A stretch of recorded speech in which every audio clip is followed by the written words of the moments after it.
सियासत हो या सहाफत, पार्लिमान से लेके सियासतदान तक, हम करेंगे आवाम की बात शेख इमरान के तज्जिए के साथ।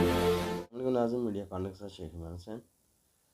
लियाकत अली चट्टा साहब कमिश्नर रावलपिंडी, जिन्होंने आज धुआंधार प्रेस कॉन्फ्रेंस की और बहुत से लोगों को मुश्किलात में डाल भी दिया। मेरी नज़र के मुताबिक, मेरी सोच के मुताबिक, मेरा तज़िया है, सबसे पहले लियाकत अली चट्टा साहब को पाकिस्तान से बाहर न जाने दिया जाए। उनका मोबाइल कॉल्स रिकॉर्ड्स चेक कीजिए। और ये कैसे टाइम फ्रेम पर किया गया, जो कि आज लास्ट डे था। ये आप सबको पता है कि लास्ट डे था और आज पीटीआई वालों ने भी नामजदगियाँ देनी, नाम अनाउंस करने थे। इतना गलत ना होगा कि चीफ जस्टिस जनाब को भी निशाना बनाया गया, उन पर भी इल्ज़ाम लगाया गया। उसके अलावा चीफ इलेक्शन कमिश्नर को भी। अगर थोड़ा सा पीछे जाया जाए और देखा जाए तो ये बात खान साहब भी कहते थे कि ये नए नए चीफ जस्टिस लगाया जाए, ना इलेक्शन कमिश्नर को भी हटाया जाए। तो देखना ये है कि इसके पीछे पर्दा कहानी क्या है। मार्च में इनकी नौकरी ख़त्म होनी थी, मतलब रिटायरमेंट हो जानी थी इनकी।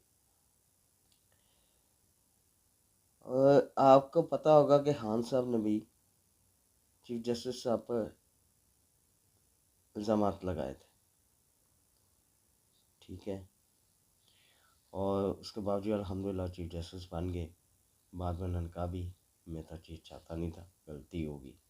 और खान साहब ये चाहते हैं कि चीफ जस्टिस साहब ना रहें और उनका काम आसान हो जाए। और मेरी नज़र में इनका नाम ईसीएल में भी डालना चाहिए और जब तक इन्वेस्टिगेशन नहीं हो जाती इनको पाकिस्तान से बाहर नहीं जाने देना। दूसरी बात ये कि कहा गया है कि जी फॉरनर ओवरसीज़ पाकिस्तानियों का भी काफ़ी प्रेशर था। तो मुझे एक समझ नहीं आ रही कि ओवरसीज़ पाकिस्तानी जो हैं वहाँ पर, वो तो सालों साल बाद आते हैं पाकिस्तान। दूसरी बात यह है कि वो तो यहाँ पर करेंसी बेचते हैं, काम वहाँ पर करते हैं। कभी वहाँ की हुकूमत के लिए उन्होंने कोई झंडा उठाया, वहाँ पर कभी स्ट्राइक की, इसका गोला स्टिकें चलाई, या जो मैंने एक दफ़ा पहले भी जिक्र किया था, जो माने हुए और शबाशु के जो अकाउंट्स मुंजमद किए गए थे, नवाज शरीफ के जो अकाउंट्स मुंजमद किए गए थे नून लीग के, वो भी ओपन हो गए। उन्होंने कहा कोई ऐसा कोई मत, तो जाके उधर भी जो जजेस साहिबान थे उनके उधर भी घेरा करते कोर्ट के बाहर, उनको भी भोया भला कहते। फिर मैं देखता हूँ यूके कैसे रहते, या अमेरिका में, या कोई अदर कंट्री के लोग, ये अपने रेटिंग बढ़ाने के चक्कर में होते हैं। और दूसरा, उन्हें पता नहीं कि पाकिस्तान के हदोहाल क्या है। खान साहब ने 3.5 साल में क्या क्या किया, उनकी मिसेज ने क्या क्या किया। और ये भी गलत है कि सादिक बिन सिर्फ मोहम्मद सल्लल्लाहु अलैहि वसल्लम की ज़ात है, उसके अलावा कोई भी नहीं है। और पीटीआई यहाँ से अंदाज़ा लगाएं कि इस्लाम का नाम लेके किस तरह वावेला करता है। सियासत पर ये चीज़ें नहीं होनी चाहिए। और खान साहब ने चंद दिन पहले कहा जी कि मैं अब किसी के साथ इंतकामी सियासत नहीं करूँगा, पुरअमन चलूँगा। अब ये इरादा क्यों बदल गया?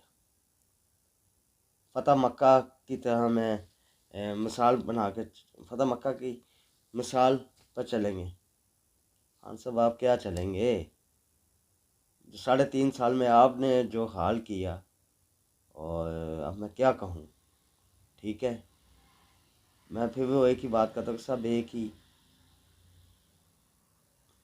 अब मैं क्या कहूँ, आपने पुलिस को नहीं छोड़ा।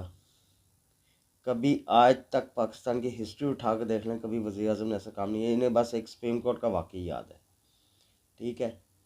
मुझे ये बता दीजिएगा कि पंजाब पुलिस पर कभी किसने पथराव किया, उन पर शेलिंग की, उनको आपने मारा, आपके कारकुनान ने मारा, आपने फ़ौज का बुरा भला कहा, उस सदाई को कहा जिस सदाई के थ्रू आप आए। जब आप निकले तो फिर आपको याद आ गया। कभी ऐसा हुआ है आज तक? ये वो आपने काम किए जो किसी ने नहीं किया। और अब फिर वही इंतशार फैलाने की कोशिश कर रहे हैं। खान साहब को सिर्फ सीट अपनी प्यारी, बाकी कुछ प्यारा नहीं है। बहुत से कहानी, बहुत से किस्से बाकी हैं, मगर वक़्त तारीख अपने आप को दोहराती है। 2018 में जो उन्होंने कारनामे से अंजाम दिए थे, वही 2024 में वक़फ़ात अमल है। मगर जो चीज़ हक और सच की है, उस पर आवाज़ बुलंद करनी चाहिए। वही मौलाना फजलुर रहमान साहब, जिसके बारे में आप और आपकी टीम क्या अल्फाज देती रही, कल आप सलाम दुआ करने चले गए। आईजी इत्तेहाद करते हैं। आप बिलावल भुट्टो को कहते हैं कि इसको बोलने का तरीका नहीं, आपके बच्चे कहाँ पर है? उनको उर्दू आती है, बस बिलावल तो फिर बोल लेता है। तो दीन इस्लाम की बात ना करें, दीन इस्लाम पर किसी पर यह है कि किसी पर तंज भी ना करे, तो आप तो खान साहब क्या क्या करते रहे हैं। इंशार की सियासत और सोशल मीडिया को गलत रंग देना पीटीआई ने सिखाया। मैं आज साहब कह रहा हूँ, सबसे गंदी लैंग्वेज और दूसरों को बुरा भला कहना सब इन्होंने किया। बहरहाल मुझे तो इलेक्शन री ओपन होते हुए नज़र आ रहे हैं। मेरी नज़र के मुताबिक या री ओपन होंगे या फिर हमारे कुछ, आप बेहतर समझते हैं, इस्टेब्लिशमेंट या दावे ही कुछ ना कुछ करेंगे, क्योंकि जब तक डंडा नहीं ना उठता तब तक कोई नहीं बैठता। ये खान साहब को सोचना चाहिए। अब प्रॉब्लम ये है कि पीटीआई आज भी इसी तरह इंतशार फैलाने में कोशिश में लगी हुई है, जिस तरह 9 मई का वाक़या हुआ था। तो मेरा नहीं ख्याल कि अभी जान छूटेगी इनकी। ऐसे हुक्मरान कभी ऐसा नहीं करते जो इन्होंने किया। आज तक के लिए इतना ही। देखते ही मीडिया का।